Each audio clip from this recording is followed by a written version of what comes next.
Welcome to Made in Yorkshire Television. I am delighted to be here with Bill Buhler, the MD of Rheintacho. So Bill, over to you. Can you give us a taste of your journey so far and how you ended up with Rheintacho? Well, it's been a turbulent journey, to be honest. I started about 3 years ago.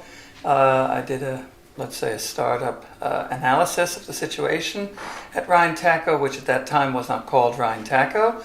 It used to be called Foundrometers Instrumentation, and that was perhaps the biggest problem that I had, because everything was old and everything was based on, traditions which had existed for almost 100 years.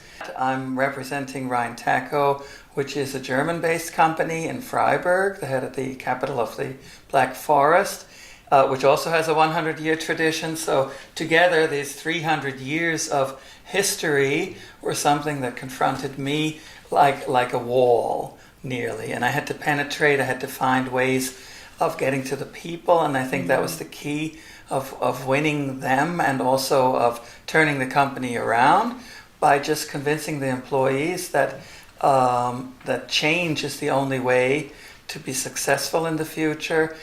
So how long do you think it took you from point of entering into the business to achieving that kind of culture change that you were looking for? About 2 years. Right, okay. Yeah. Uh-huh. And what kind of things did you need to do to implement that culture change? Well, as always, in the past I've worked as a consultant in many different companies, and it's nothing different really here in Leeds or in Yorkshire. It's just the fact that communication has to exist, it has to happen. It's something that in a lot of companies, also companies that I've had contact to in the meantime, also members of Made in Yorkshire, communication is the key to success, and communicating openly and honestly with the employees, listening to them because they're the ones who have to do the work basically, and then implementing ways, processes, means of communication, whatever, and letting a free information flow happen. I think that was the big key to success. Okay, thank you, Bill. So, Bill, what initiated that change of culture? Well, obviously the communication was the key to success, but in addition, we had to think about new products, we had to think about new ways of marketing those products, and I was able to convince Germany that they should think about, let's say, what kind of products they had, which were not well suited anymore. They're concentrating in the meantime on high-tech electronic sensors.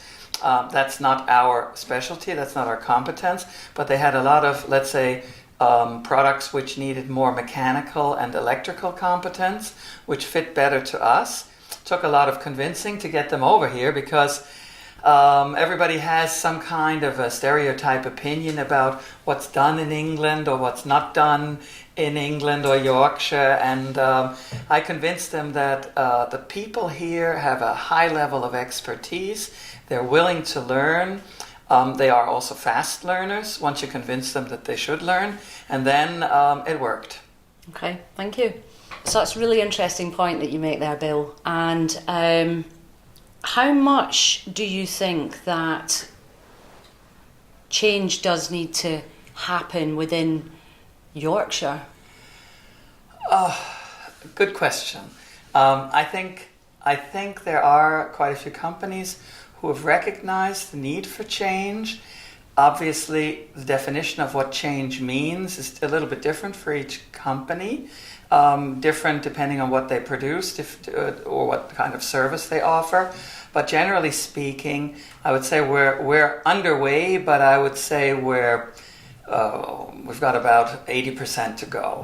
So that means there's a lot of changes which are still there, which present great opportunities for everybody. What I've noticed is that you've got so much technical know-how in Yorkshire. You've got, let's say, a company owner. He might be an engineer or a technician who knows exactly how to do something really innovative. Perhaps it's new, perhaps it's just optimized. But the rest of the business around that means marketing his ideas, managing and leading the people, let's say, improving efficiency, industrializing an idea so that it can be produced in series in an efficient way. And then communicating to the world, hey, we're here, we've got good products, we've got good services, we have good people. Come by and take a look at what we do. So finally, Bill, how big a role do you think, or how important a role do you think senior managers play within this whole mantra of change being tradition? Well, they play the key role because change is top down. And that means if you've got obviously you do have senior managers in every company, whether it's a family-run business or even if it's a larger organization, and they have to believe in it, and they have to involve their employees, but they have to structure the change. So if you had a parting comment around change being tradition, what would you like to kind of finish up with? Oh, I just recommend every senior manager, every company owner, obviously we're concentrating on Yorkshire, just to really sit back and think about whether or not there are any changes possible within their organizations.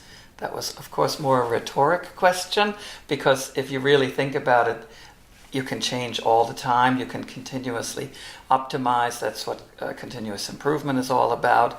And then you just have to say, okay, what do I have to do within my company or organization to develop those changes in a way which makes it easily digestible for the rest of the staff. And then you just have to introduce some kind of, let's say, indicators in order to ensure that it works, to be effective, and also that it's sustainable. Yeah, absolutely. Thank you very much. That's Bill from Rheintacho. You're very welcome. Thank you for joining us. Thank you for having me.